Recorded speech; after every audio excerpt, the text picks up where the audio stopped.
Now, on Monday, the journey to find out what happened at Ayawaso West Wogan constituency during the by-election began with the first sitting of the Commission of Inquiry set up to investigate the matter. Members of the commission were held in a meeting for a little over 7 hours to devise strategies for effective execution of their one-month task. The commission is expected to, among others, identify persons responsible for the violence and recommend sanctions. Here's the secretary to the commission, Kofi Abochi, speaking to my colleague, Kwesi Parker-Wilson.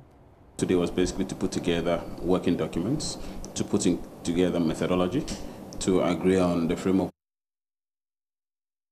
of evidence, to deal with possible issues of witnesses, and then to set in place and in motion an operational strategy that ultimately will lead to the effective execution of the mandate that is actually incumbent on us under CI 111. So today was just a preparatory meeting to put things together. But a lot happened today that, again, I cannot go into detail in respect of, because we are still putting things together, and it's not fair to the commissioners and indeed the commission. With the method, as you mentioned, the Ghanaians will want to know the methodology, because already we do understand that some individuals will be invited. I mean, was it part of the conversation you had this afternoon? The commission is a quasi-judicial body. As a quasi-judicial body, the commission will employ judicially acceptable standards of investigation. So the commission will not depart substantially from methodologies that may have been used by other commissions in the past.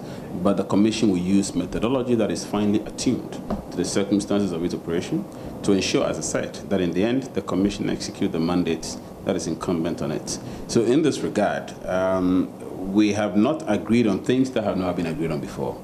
And I'm still leaving that to your own speculations and conjectures. But one thing Ghanaians can be assured of is the fact that the commission is not substantially going to depart from the standard methodology for such investigations, for standard methodology acceptable in a quasi-judicial proceedings, right? The commission is about to embark on. Now, you may also recall that the NDC questioned the credibility and integrity of the commission and indicated its readiness to boycott any invitation to assist with the process. Well, Kofi Abochi is confident the NDC will do no such thing. I will not seek to question anybody's position, but I can just make a clear statement to the fact that the necessity of the commission cannot be in doubt. The police investigation can proceed. There are two different streams and two different tracks. The police investigate incidents of criminality. The commission is investigating incidents that may border on criminality, but also that affect institutional and structural systems, coordination, and how the functions of state institutions and agencies may have resulted in one way or the other what occurred on that day. So the commission's mandate clearly goes beyond the police. The police are not interested in whether there's an institutional dysfunction, for example, on that occasion. But the commission is interested in institutional changes. The commission is interested in roles and responsibilities that got blurred and got messed up. The commission is interested in incidents of criminality as well. The commission is interested in long-lasting reforms whose construction and implementation in our body politic will lead to changes for the future and for good. And the police are not going to do that. So the necessity of the commission, my opinion, humble opinion, can hardly be questioned. That is not to say that I do not respect the positions of divergent views. And I think that the NDC as a political party has the right to raise concerns and to raise objections, to think that they think undermine, to think that they think undermine their own interest as a political party, and that I can understand. And indeed undermine even the interest of Ghana from their perspective. That again I can understand. But I can assure that all persons appearing before the commission will ultimately help in the reform and in the changes that we also desire in this country. And I believe, as I indicated earlier, that that party has very respectable persons, including the General Secretary, who have the responsibility of mind enough, I'm sure, to come to the table when invited. I'm confident they'll come. Meanwhile, the former executive director of the Center for Democratic Development, Professor Jima Buedi, has described the composition of the Justice Imo-Shot Commission as too narrow. He thinks the commission's composition is too loaded with lawyers. This, he says, poses the danger of shifting the commission's focus narrowly into the legal and constitutional realm. The composition is a bit too narrow, confined, as it were, to – lawyers.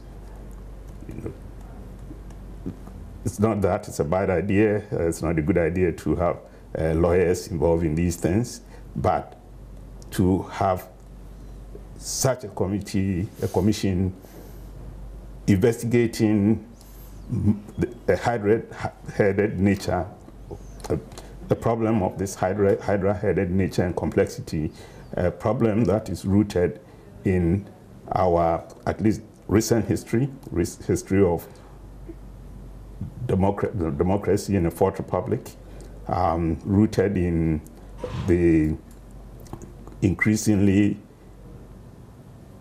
scorched earth competition between the MPP and the NDC as the two main political forces of the land.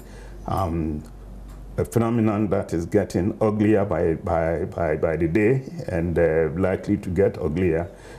Something that evolves and speaks to the political economy of Ghana, the political culture we have evolved, very terrible political culture we've been involved in.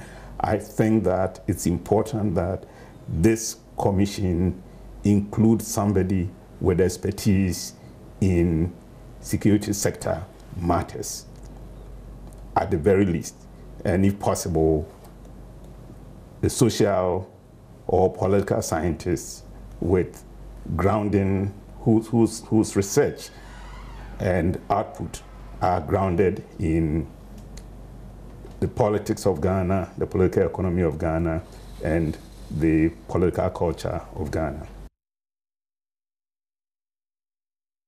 Professor Jima Buedi has also called for the extension of the one-month deadline given the Commission by the Vice President. He's also called on the Commission to embrace what he described as the sunshine of transparency by holding their hearings in public and presenting their report to the public and the government at the same time. There's a window, even in the existing terms of reference, as narrow as it is, for them to broaden out. But for that to happen, I'd like to see one more modification. I'd like to recommend one more modification to the terms of reference of the commission, and that 1 month is way too little for doing a thorough job on a matter as complex and hydra-headed as this one. To your mind, what would be a more reasonable time frame? That's a big question. It depends on how much we agree the terms of reference should be expanded. But to my mind, you cannot do this in 1 month. It's simply too short. Maybe 3 months, maybe 6 months, ideally.